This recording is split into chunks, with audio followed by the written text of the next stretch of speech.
السلام علیکم. میرا نام اصلاح الدین ہے. میں پاکستان ہاکی ٹیم کا سابق کپتان، سابق مینیجر، سابق کوچ ہوں اور پاکستان میں کراچی میں رہتا ہوں. میں اس وقت سویڈن کے بچوں سے بات کرنا چاہتا ہوں جشن آزادی کے سلسلے میں. جب بچوں سے بات کروں گا تو ظاہر ہے بڑے بھی ساتھ آئے ہوئے ہوں گے، وہ بھی سنیں گے. سب سے پہلے تو میں یہ بتانا چاہتا ہوں کہ جشن آزادی ہے کیا. جشن آزادی 1947 14 اگست کو پاکستان کا قیام عمل میں آیا تھا. اس دن کی یاد منانے کے لیے ہم خوشیاں مناتے ہیں کہ پاکستان ایک آزاد مملکت بنا تھا. اور یہ مملکت ایسے ہی نہیں بنا تھا، اس کو ہمارے قائد اعظم، ان کے ساتھیوں، بزرگوں نے اس ملک کے لیے قربانیاں دی تھیں اور یہ پھر پاکستان جو ہے وہ اس کا قیام عمل میں آیا تھا. تو اس کے لیے بہت قربانیاں اور بڑی جدوجہد، بڑی کوشش کی گئی تھی. تو اس لیے میں ہمیشہ ایک بات کہتا ہوں کہ یہ جو ملک ہے یہ اللہ تعالیٰ نے ہمیں تحفے میں دیا ہے، یہ ہے اور انشاءاللہ ساری عمر قائم رہے گا. تو جو بھی اوورسیز لوگ رہتے ہیں یا پاکستان میں رہتے ہیں، میں ان سے ایک بات ہمیشہ کہتا ہوں کہ اس ملک کی حفاظت کرنا ہر شخص کا فرض ہے اور یہ فرض ہم پر قرض ہے اور اس قرض کو ہمیں چکانا ہوگا. چاہے آپ اسٹاک ہوم میں رہتے ہیں، چاہے آپ پاکستان میں رہتے ہیں، امریکہ میں رہتے ہیں، کہیں پر بھی رہتے ہیں. تو سب سے اچھی بات تو یہ ہے، آپ یقین کریں میں نے دنیا کے بہت سارے ممالک دیکھے ہیں، پاکستان جیسا ملک نہیں ہے. پاکستان ایک بہت اچھا ملک ہے، یہاں کے لوگ بڑے اچھے ہیں، یہاں پر پرامن جو ہے لوگ رہتے ہیں اور ساری دنیا کی ٹیمیں جو ہیں وہ پاکستان میں آ کر کھیلنے کی خواہش رکھتی ہیں.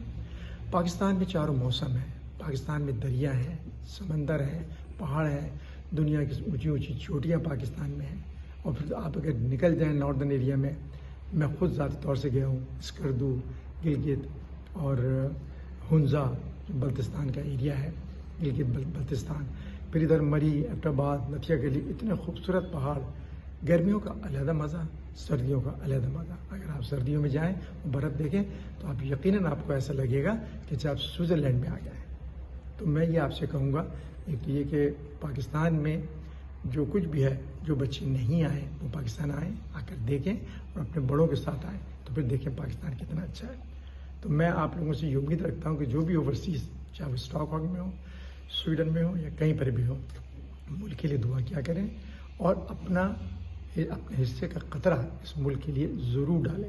کیوں کہتے ہیں نا، قطرہ قطرہ دریا ہوتا ہے، تو ہمیں دریا بنانا ہے. اور یہاں کے دریا تو ویسے بھی بہت حسین ہے، سمندر ہے. آپ آئیں دیکھیں کراچی کا سمندر کتنا خوبصورت ہے. جب آپ لوگ یہاں آئیں گے تو میں بھی آپ سے ملوں گا. اور جب میں سویڈن آؤں گا، میرا کسانہ صاحب سے، عارف محمود کسانہ صاحب سے وعدہ ہے کہ میں انشاءاللہ ضرور آؤں گا. تو پھر بچوں سے ملوں گا، آپ لوگوں سے ملوں گا.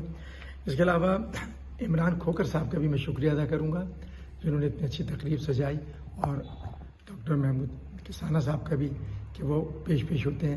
ایک اور شخصیت ایسی ہے جس کا نام لیے میں ضرور لوں گا، صدیق صاحب اور میں کسٹم میں as a assistant collector, deputy collector, additional collector, ہم نے تینوں جگہ ہم دونوں نے بہت کام کیا ہے.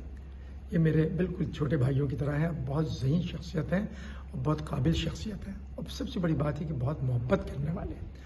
یہ آج کل سویڈن میں ہیں، مجھے بڑی خوشی ہوئی کہ یہ بھی وہاں پر موجود ہیں. تو یہ جو ہیں as a member customs retire ہوئے، بعد میں یہ کنسلٹنٹ ہیں اور اچھے مشورے دیتے ہیں. اور مجھے بھی جب کوئی مشورہ چاہیے ہوتا ہے تو میں ان سے ضرور لیتا ہوں. یہ اسلام آباد میں رہتے ہیں، میں کراچی میں رہتا ہوں. اور انہوں نے ہمیں جب ہم کسٹم میں ساتھ کام کرتے تھے تو بڑے کھانے کھلائے ہوئے ہیں اور بڑا اچھا وقت ہمارا ان کے ساتھ گزرا ہے. تو میں آخر میں آپ لوگوں سے یہ گزارش کروں گا، جو جہاں ہے دامے درمے سخن ہے، پاکستان کے لیے کام کرتے رہیں. پاکستان زندہ باد، سویڈن پائندہ باد.